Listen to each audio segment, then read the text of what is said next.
हरे हरे कृष्ण। तो आप सभी भक्तों का हार्दिक स्वागत है आज के श्री चैतन्य महाप्रभु की कथा में। तो हम लोग चर्चा कर रहे हैं श्री चैतन्य भागवत से। हम लोग श्री चैतन्य भागवत से गौर कथा चर्चा कर रहे हैं। ये चैतन्य भागवत मध्य खंड और इसके फर्स्ट चैप्टर पहला अध्याय।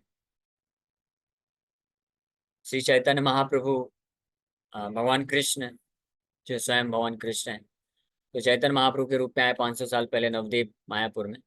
और अपने शुरुआत के जीवन में पांडित्य प्रकाश की लीला की। पांडित्य प्रकाश मतलब बड़े ब्राह्मण परिवार में आए थे। तो ब्राह्मण बहुत सारे शास्त्रों को पढ़ के और अन्य ब्राह्मणों के साथ तर्क वितर्क करना, ये सब लीला कर रहे थे। लेकिन उसके बाद गया गए।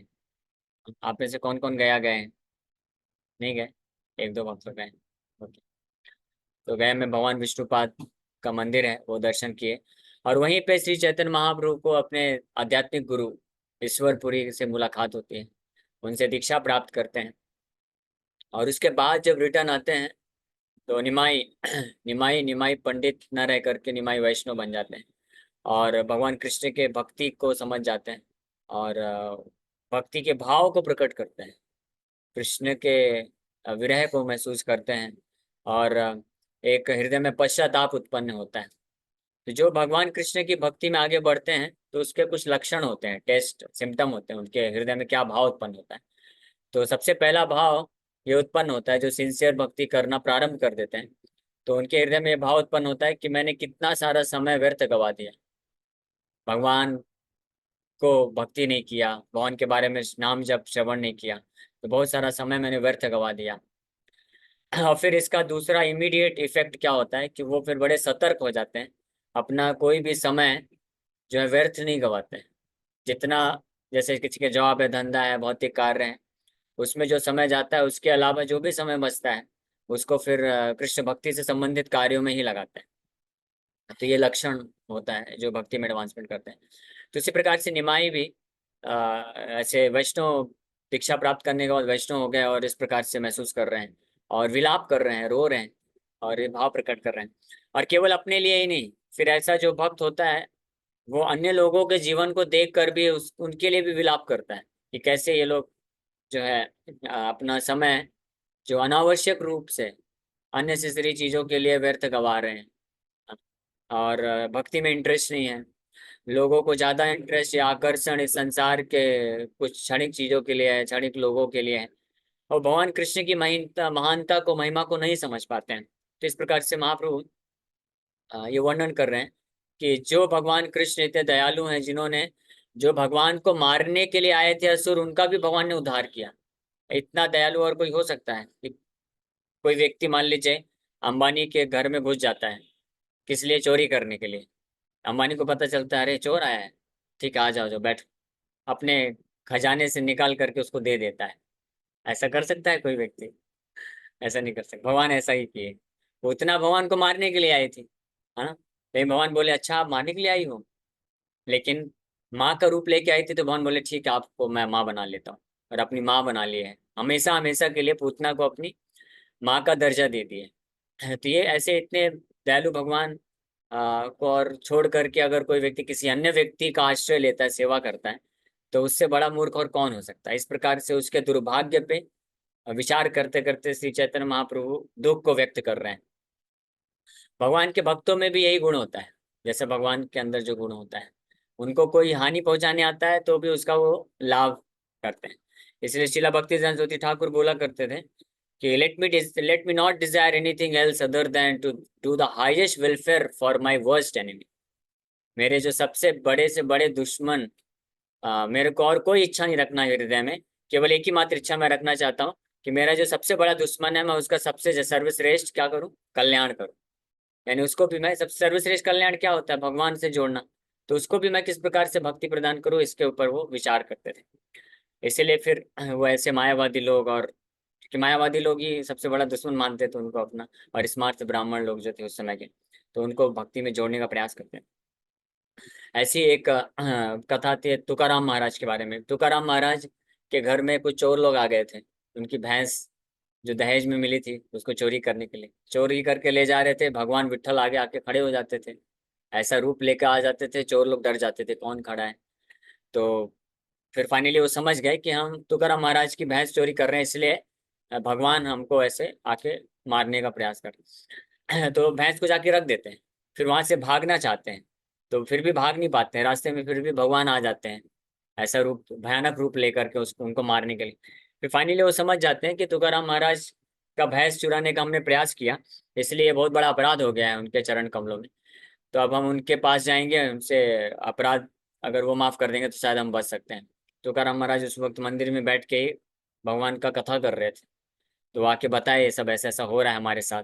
तो तुकाराम महाराज बोले आप टेंशन मत लो, हाँ मैं देखा हूँ, अभी अभी वो विट्ठल गए हैं मंदिर में, अब आप लोग शांति पूर्वक जाइए, अब आपको कोई डिस्टर्ब नहीं करेगा, मैं यहाँ पे बैठा हूँ ना, देखता हूँ कैसे विट्ठल जाते हैं आपको मारने के लिए, वो नहीं मारेंगे, आप शांति चुपचाप जाओ और भैंस को लेके निकल जाओ।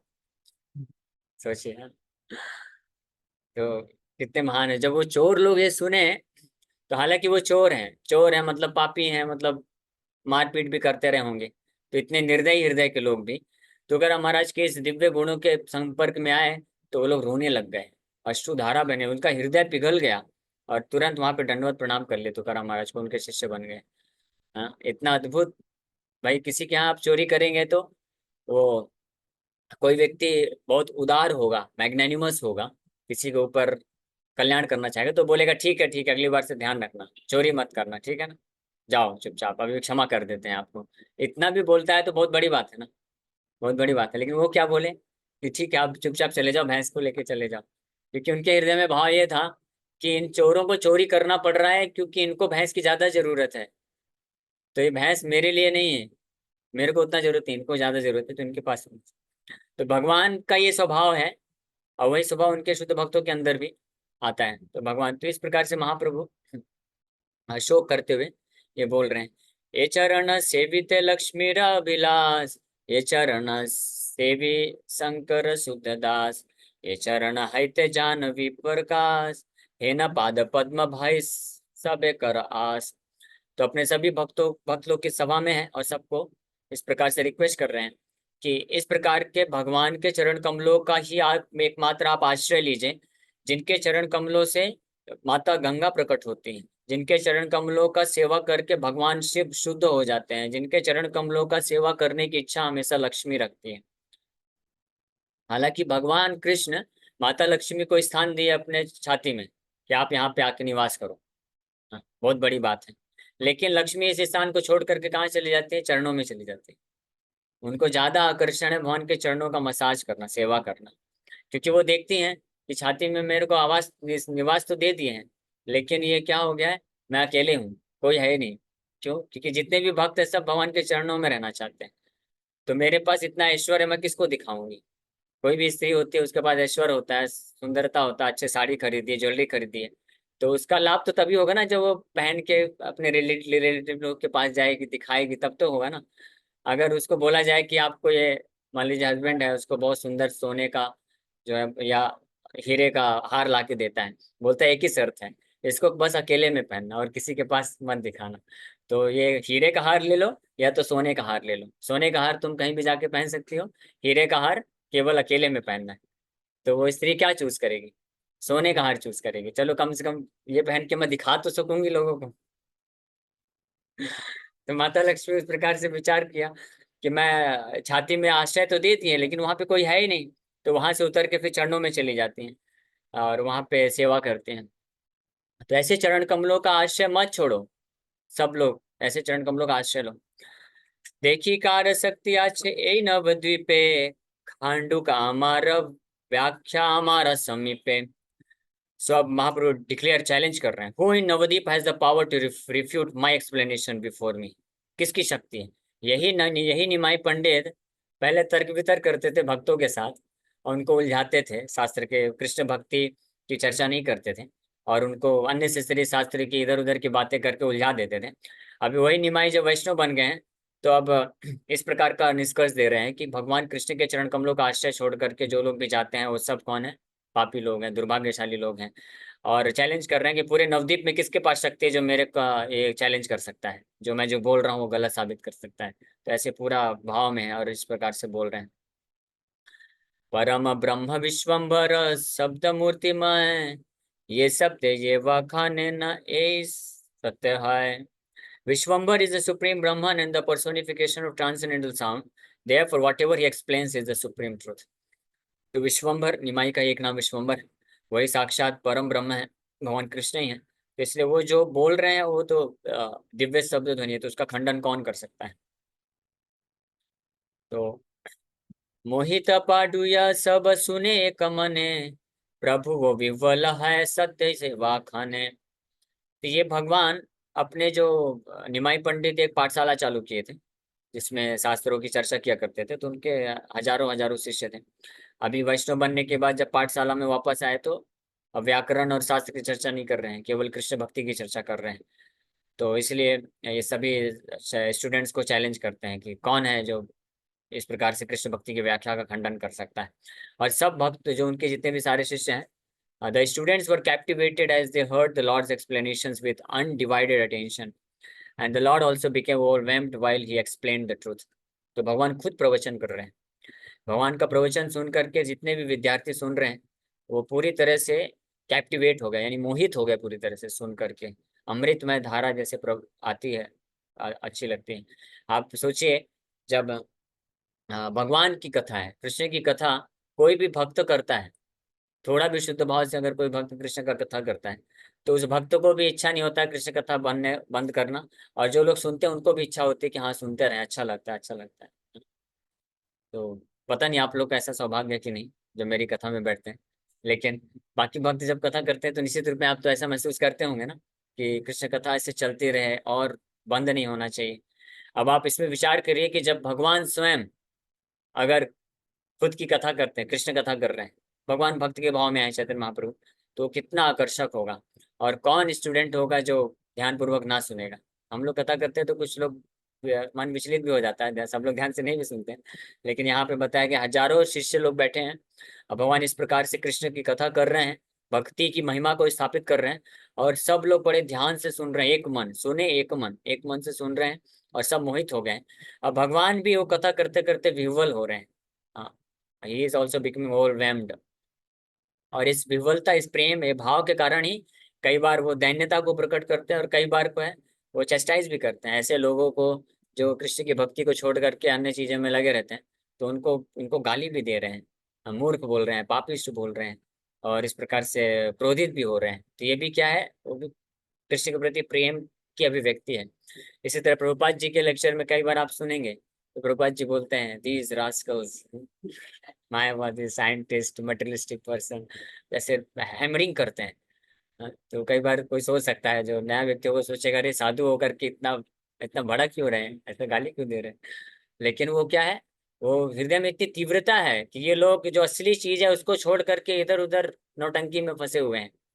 तो इसलिए उनको वो कर रहे हैं। जैसे माँ बाप होते हैं, कई बार कोई उनका बच्चा है तो उसको अच्छे से पढ़ाई लिखाई करने के लिए सब फैसिलिटी दिए हैं, लेकिन फिर भी उसमें ध्यान न दे करके वो थर्ड क्लास लोगों के साथ आवारागर्दी जो करते हैं उनके साथ घूमता रहता है दिन भर। तो माँ बाप उसको फिर क्या करते हैं, बोलते हैं गधा कहीं का, ऐसा उसको डांटते हैं बहुत।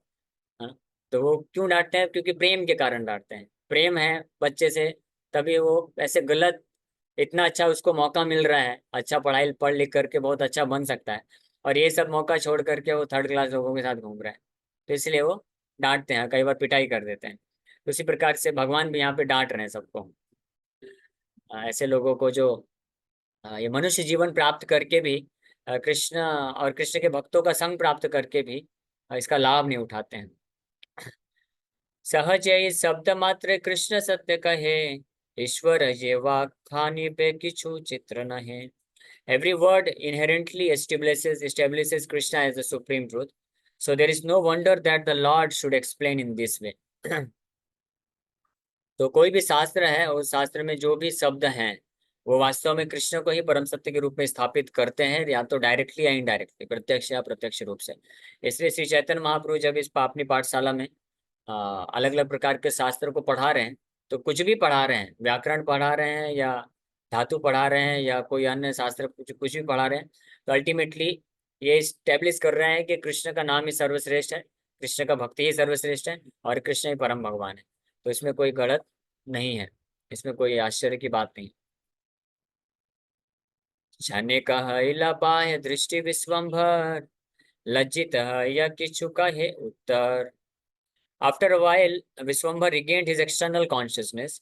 Feeling somewhat embarrassed, he began to inquire.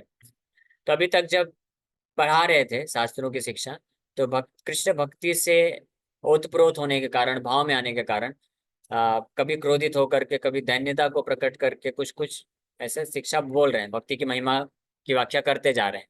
और उस वक्त वो एक्सटर्नल कॉन्शियसनेस में नहीं है। लेकिन कुछ समय पश्चात जब वापस से बाहरी चेतना में आते हैं, तो थोड़ा सा उनको लज्जा महसूस होती है, अरे मैंने कुछ ज्यादा बोल दिया, कुछ ज्यादा ही, ये बेचारे बच्चे लोग पढ़ने आए हैं और बड़े ध्यान से सुन रहे हैं, लेकिन मैंने तो कुछ ज्यादा ही ऐसे डांट दिया या कुछ कुछ ऐसे बोल दिया। तो थोड़ा सा एम्बरेस फील कर रहे हैं, और फिर उसके बाद इंक्वायर करने लगे, पूछने लग गए, आजी आमी के मत से सूत्र व खाली लू भाडू या सकल भले किचु न। तो महाप्रभु बोल रहे हैं, पूछ रहे हैं अपने स्टूडेंट से, बोले how was my explanation of the sutras today. कुछ अलग अलग शास्त्रों के अलग अलग व्याकरण है, सूत्र कुछ पढ़ाने के लिए आए थे। तो अब बाहरी चेतना में आने के बाद उनको होश आ रहा है कि मैं यहाँ पे कुछ और पढ़ाने के लिए आया था। तो पूछ रहे हैं अपने स्टूडेंट से कि आप सब बताओ, मैंने आज आज के सूत्र को कैसे व्याख्या किया। तो the students replied, we have not understood anything. आपने क्या सूत्र पढ़ाया, क्या समझाया, हमको कुछ समझ में नहीं आया। हम बस यही समझे कि आप तो बस कृष्ण कृष्ण बोलते जा रहे हैं, कृष्ण का भक्ति करना चाहिए, कृष्ण का इस प्रकार से दिव्य गुण है, इतने दयालु हैं, जो लोग छोड़ कर चले जाते हैं मूर्ख हैं, पापी लोग हैं, समझते नहीं है, जानबूझकर अपना हत्या कर रहे हैं। हमको तो बस यही सुनाई पड़ा, सूत्र तो आप बोले ही नहीं। तो इसलिए भगवान को लज्जा थोड़ा सा उत्पन्न हो गया कि कई बार हम लोग को ये डिफिकल्टी महसूस होती है, जब बाहर वाले लोग कुछ कई बार इनवाइट करते हैं, तो बोलते हैं प्रभु जी आपको ना थोड़ा सा इसके बारे में बोलना है, ये क्या बोलते हैं, वो थोड़ा सा मोटिवेशन देना है आपको। एक बार एक बजरंग दल के एक व्यक्ति ने मुझे फोन किया, बोले कि हमको एक आक्रोश वाला प्रवचन चाहिए, आक्रोश उत्पन्न करने वाला, लोगों के खूनों को गर्म करने वाला। तो मैं बोला भाई, इस संसार में लोगों का खून वैसे ही गर्म है, भौतिक कार्य करने के लिए इतना खून खून उनका गर्म है कि भक्ति नहीं करना चाहते हैं। हमारा कार्य है कि हम गीता भागवत की शुद्ध शिक्षा देकर के उनके खून को ठंडा करना चाहते हैं, ताकि वो थोड़ा सा बैठ करके हरे कृष्ण जप कर ले। तो ऐसा डिफिकल्टी हो जाती है, कई बार हम लोग को इनवाइट करते हैं, वो एक्सपेक्ट करते हैं कि थोड़ा हिंदुत्व के बारे में बोलेंगे, ये बोलेंगे वो बोलेंगे, लेकिन जब हम बोलने का प्रयास भी करते हैं तो केवल क्या निकलेगा, जो इनपुट मिला वही तो निकलेगा ना। हम भक्ति के बारे में बता सकते हैं। तो बाद में थोड़ा ऐसा ही महसूस होता है कि हाँ, जो आपने टॉपिक दिया था कुछ वो हुआ कि नहीं हुआ। तो महाप्रभु इस प्रकार से पूछ रहे हैं, यत किच्छु शब्दे वखानः कृष्ण मात्र, बुझित तुम्हारा व्याख्या के वाचे पात्र। You explained every word simply in relationship with Krishna. So who is the proper candidate for understanding your explanations? आपने हर शब्द को केवल कृष्ण से संबंधित जोड़ के व्याख्या कर दिए हैं, और वो तो सत्य है, लेकिन हमारी सबकी बुद्धि इतनी कहाँ है कि हम उससे समझ सकें। तो कौन है, कोई ऐसे हम में से कोई प्रॉपर कैंडिडेट है ही नहीं जो आपकी व्याख्या को इस प्रकार से समझ सके। आप तो एक अलग भाव में चले गए थे, और उस भाव में से कुछ कुछ भाव की अभिव्यक्ति आपने कुछ कुछ शब्दों से करने का प्रयास किया, तो हम वो सब समझ नहीं पाए, आपने क्या क्या समझा दिए। फिर महाप्रभु फाइनली बोलते हैं, हंसी बोले विश्वम्भर सुन सब भाई, पूंथी बांधा आज चला गंगा स्नाने आई। हंसते हुए बोलते हैं, Vishwambhar smiled and said, listen brothers, pack up your books for today, let us go and take bath in the Ganga. बोलते हैं ठीक है, ये सब छोड़ो, हंस के भगवान हंसते हुए बोलते हैं, सब पैक कर लो, आज यहीं पे अपनी क्लास स्कूल बंद करते हैं, पैक करो, हम लोग सब जाएंगे स्नान करने। बड़ी अच्छी स्कूल है ना, टीचर और स्टूडेंट कुछ समय के लिए पढ़ते हैं, और पढ़ाई भी कैसी होती है, भक्तिमय तरीके से होती है। और उसके बाद सब लोग अपना पैक कर करके कहाँ चले जाते हैं, गंगा में स्नान करने जाते हैं, और फिर घंटों घंटों गंगा में स्नान करेंगे, खेलेंगे, क्रीड़ा करते हैं। क्योंकि विश्वम्भर कैसे टीचर है, ये ज्यादा एज में बड़े टीचर नहीं है, ये कम उम्र में ही जैसे स्कूल में पहुंचे थे, तो स्टूडेंट कम रहे, टीचर जल्दी बन गए। क्योंकि सारे शास्त्रों में पारंगत हो गए थे, विद्वान हो गए थे। फिर टीचर्स लोग को भी चैलेंज कर देते, तो उनको भी डिफीट कर देते थे। तो जो स्कूल के हेड मास्टर थे, गंगादास पंडित, वो बोले निमाई तुम बड़े होनहार छात्र हो, तो एक काम करो, तुम टीचर बन जाओ। तो टीचर बन गया, और जो स्टूडेंट लोग हैं उनके फ्रेंड्स ही हैं, ज्यादा एज में डिफरेंस नहीं है, 2 3 4 साल का डिफरेंस है। तो इसलिए वो पढ़ाते थे, और सारे स्टूडेंट बाकी सब टीचर को छोड़ करके इनके पीछे हो जाते थे, इन्हीं को अपने टीचर बना करके पढ़ते थे। क्योंकि ऐसा अद्भुत टीचर कहाँ मिलेगा जो ज्ञान में बहुत बड़े बड़े एक्सपीरियंस टीचर के जैसा ज्ञान है, और लेकिन रिलेशनशिप में उनके हम उम्र है, साथ का है, तो फ्रेंड भी है और साथ में टीचर भी है। तो अच्छे से बच्चे लोग सुनते भी थे और शिक्षा भी लेते थे, और फिर सब बाद में टीचर और स्टूडेंट सब पैक करके गंगा स्नान करने जाते थे, खेलते भी थे एक दूसरे के साथ। तो ऐसा टीचर कहाँ मिलेगा। इसलिए फाइनली बोले, हास्य भले विश्वम्भर सुना सब भाई, पुंथी बांधा आजी चला गंगा स्नाने जाए। बांधी ला पुस्तक सब प्रभु र वचने, गंगा स्नाने चली लेना विश्वम्भर सने। इस प्रकार से महाप्रभु के द्वारा इंस्ट्रक्शन आदेश को प्राप्त करके सब अपना अपना बैग पैक कर लेते हैं, गंगा स्नान करने के लिए विश्वम्भर के साथ चल पड़ते हैं। गंगा जले केली करे प्रभु विश्वम्भर, समुद्रे रामाजे ये न पूर्ण ससधर। अब वर्णन किया जा रहा है कि गंगा में विश्वम्भर अपने शिष्यों के साथ, या फ्रेंड्स ही हैं, फ्रेंड्स और शिष्य जो भी बोले, उनके साथ क्रीड़ा कर रहे हैं, खेल रहे हैं गंगा में। वो कैसा लग रहा है? It appeared that the full moon was rising from the middle of the ocean. Vishwambhar वैसे भी गौर वर्ण के हैं, और बहुत ही सुंदर कद काठी उनके, बहुत सुंदर दिखते हैं, और अपने सारे स्टूडेंट्स के साथ हैं। तो जैसे फुल मून, चंद्रमा समुद्र से निकलता हुआ प्रतीत होता, बड़ा सुंदर दिखता है, तो वैसे ही बड़े सुंदर दिख रहे हैं इस प्रकार से स्नान करते हुए, क्रीड़ा करते हुए अपने स्टूडेंट्स के साथ। गंगा जले केली करे विश्वम्भर राय, परम सुकृति सब देखे नदी आए।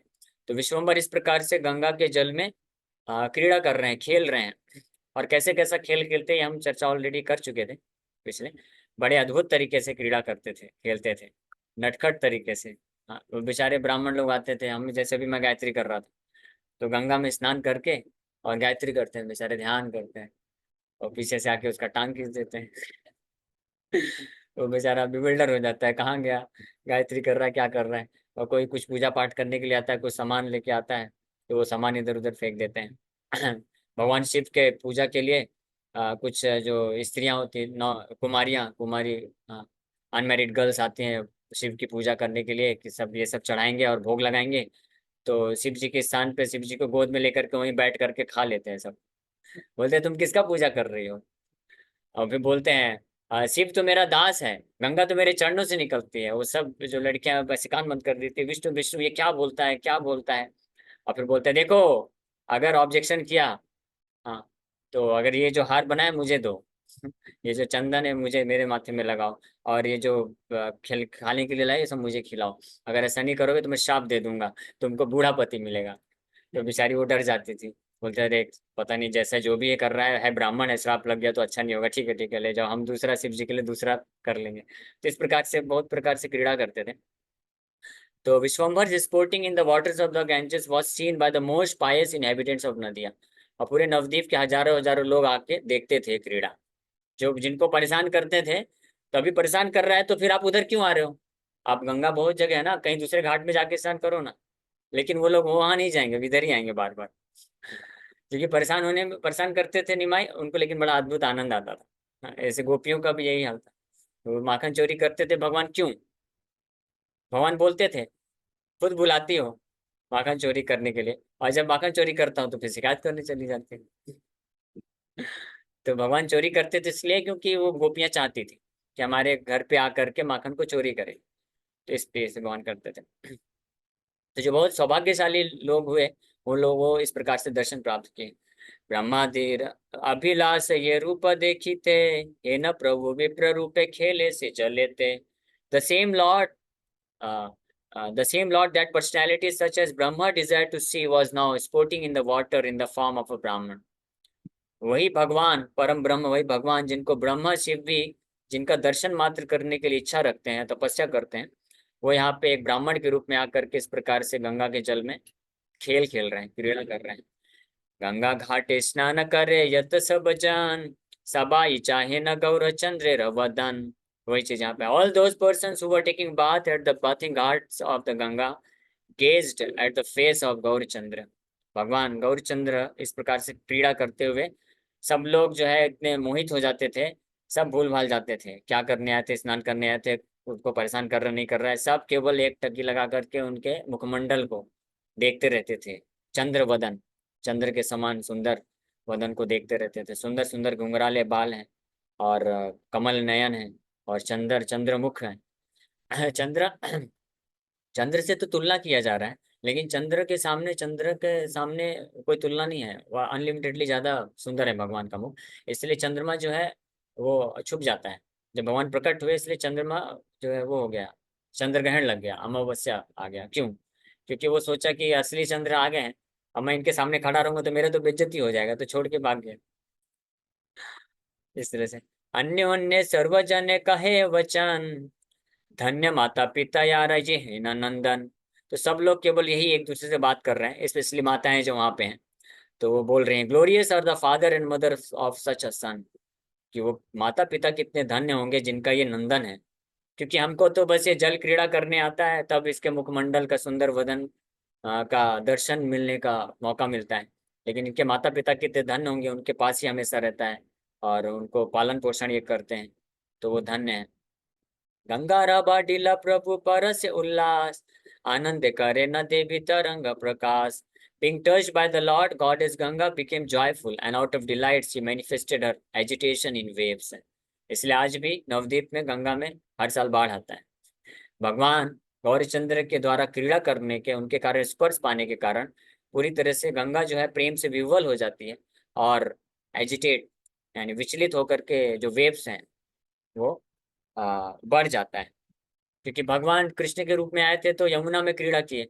यमुना का सौभाग्य प्राप्त करके गंगा जो है भगवान को प्रार्थना करती है और तपस्या करती है कि जैसा, हालांकि मैं तो आपके चरणों से निकली हूँ, लेकिन आपने तो अपना पूरा का पूरा शरीर को यमुना में दे करके और खूब क्रीड़ा की है आप, मेरा सौभाग्य ऐसा कब मिलेगा? तो भगवान प्रसन्न होकर के बोले, ठीक है, आपको भी सौभाग्य मिलेगा, नवद्वीप में मैं आऊंगा और निमाई के रूप में आपके जल में क्रीड़ा करूंगा। तो उससे उल्लासित होकर के गंगा भी इस प्रकार से प्रभावित है। तरंगे रछले नृत्य करे न जाह्नवी अनंत, ब्रह्मांड यार पद युगे सेवी।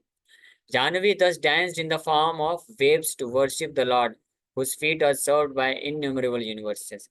अनंत कोटि ब्रह्मांड के सभी निवासी जिनके चरण कमल का सेवा करते हैं, उनके द्वारा स्पर्श प्राप्त करके जानवी माता यानी माता गंगा जानवी जो है नृत्य कर रही हैं।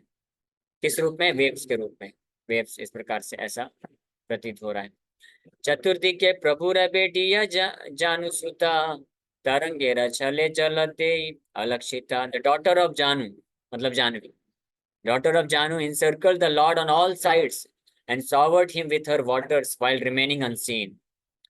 तो माता जानवी खुद प्रकट होकर के अपने जल से स्नान करा रही भगवान को, और अन्य कोई व्यक्ति देख नहीं सकता।